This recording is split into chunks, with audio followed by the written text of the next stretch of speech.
When you ride nothing but long limousines, you fly around in your own Gulfstream, and you got any woman in the world you want. Just like that. Woo! Ric Flair is a legendary wrestler. To some, he is wrestling.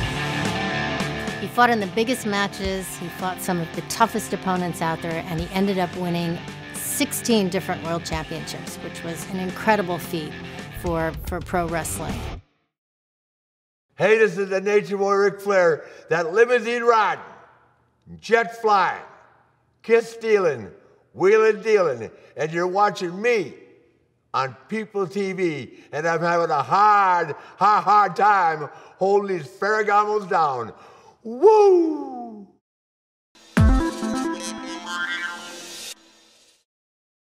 Hey, to all my fans out there, let it be known worldwide that Nature Boy, woo, is back up and running. This week, People TV sat down with Nature Boy Ric Flair at a Georgia Physical Therapy Center where he is recovering.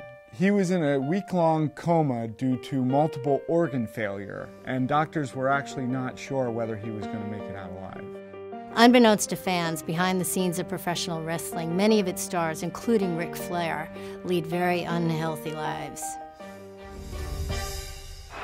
Flair now with the head of steam and down to the knee again. When I started in the business in 1972, we drove 3,000 miles a week. You'd wrestle twice on Saturday and twice on Sunday.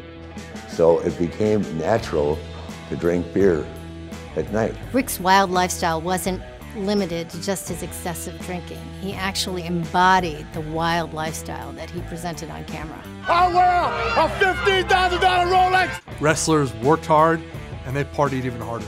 You've heard stories about guys like Andre the Giant who could drink over 100 beers. Ric Flair was a part of that lifestyle. He, personified a lot of that. I didn't think I was an alcoholic, but I obviously was. I never drank when I was working, but as soon as work was over, right to the mill. Ric continued this extravagant lifestyle throughout his career, and at the time, saw nothing wrong with it. First beer, then booze, then beer, then booze, then what else?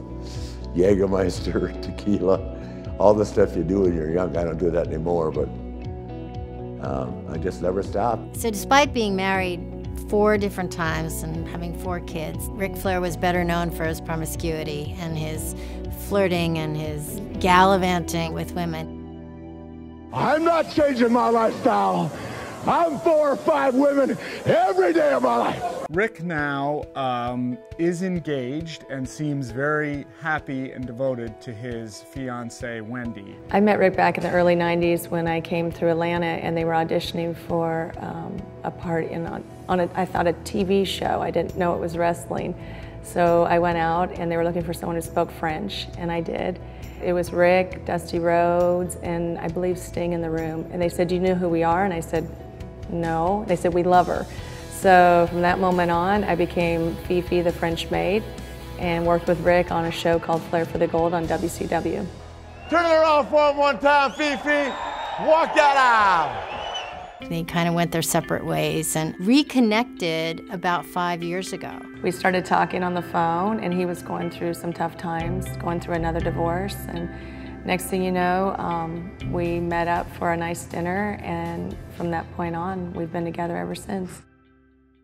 My stomach got really upset, and I called her, and she came and got me and took me to the hospital. The day he told me he had a stomach ache, and it was really bad, and he didn't feel good, and we had to go, was the day that saved his life, because he was slowly dying.